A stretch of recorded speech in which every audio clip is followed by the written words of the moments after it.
दलाई लामा को लेकर भारत में चीनी राजदूत के बयान से फिर बवाल मच गया है।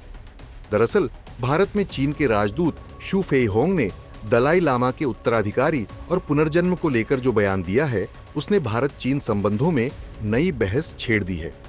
भारत में चीन के राजदूत शू फेइहोंग ने सोशल मीडिया प्लेटफॉर्म एक्स पर एक बेहद सख्त बयान जारी किया।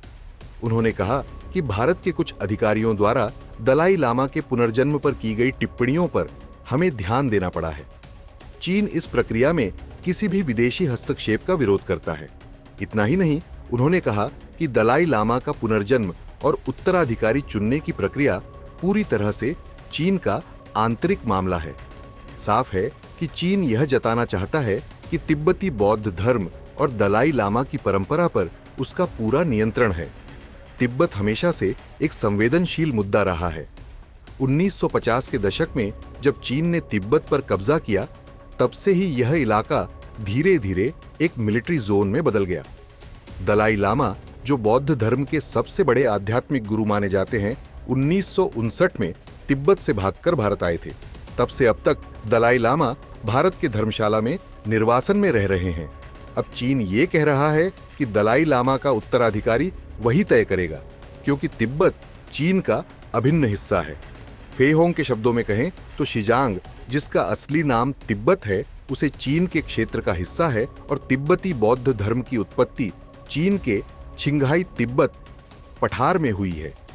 ये एक बार फिर चीन की उसी नीति को उजागर करता है, सांस्कृतिक हड़प नीति। भारत ने हमेशा तिब्बती शरणार्थियों को आश्रय दिया है। दलाई लामा भारत में सम्मानित व्यक्ति हैं। उन्हें भारत सरकार, जनता और बौद्ध समुदाय का समर्थन मिला है, लेकिन चीन भारत के इस रुख से नाखुश रहा है। दलाई लामा के उत्तराधिकारी को लेकर भारत में अगर कोई अधिकारी बयान देता है तो चीन बौखला जाता है। इस बार भी कुछ ऐसा ही हुआ।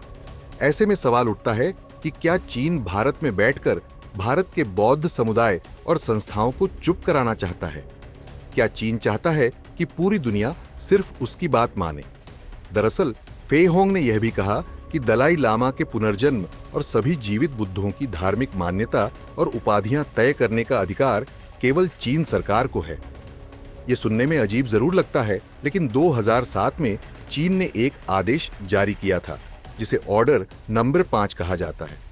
इसमें कहा गया था कि कोई भी तिब्बती लामा तभी पुनर्जन्म ले सकता है जब उसे चीन सरकार की अनुमति हो। यानी अब भगवान भी परमिशन लेकर जन्म लेंगे। ये धार्मिक मामलों पर सरकारी कब्जे की एक मिसाल है।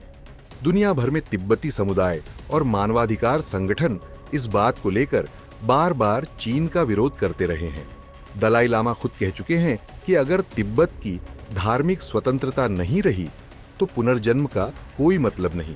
तिब्बती शरणार्थी संगठन भारत में और दुनिया भर में यह मांग कर रहे हैं कि दलाई लामा के उत्तराधिकारी को चुनने का अधिकार केवल तिब्बती बौद्ध समुदाय के पास होना चाहिए, न कि चीन सरकार के पास। चीन का यह बयान सिर्फ एक धार्मिक टिप्पणी नहीं है, बल्कि यह एक भू राजनीतिक संकेत है। भारत में बैठकर चीन यह संकेत दे रहा है कि वह तिब्बती मामलों में किसी भी हस्तक्षेप को बर्दाश्त नहीं करेगा, चाहे वो भारत से हो या किसी और देश से।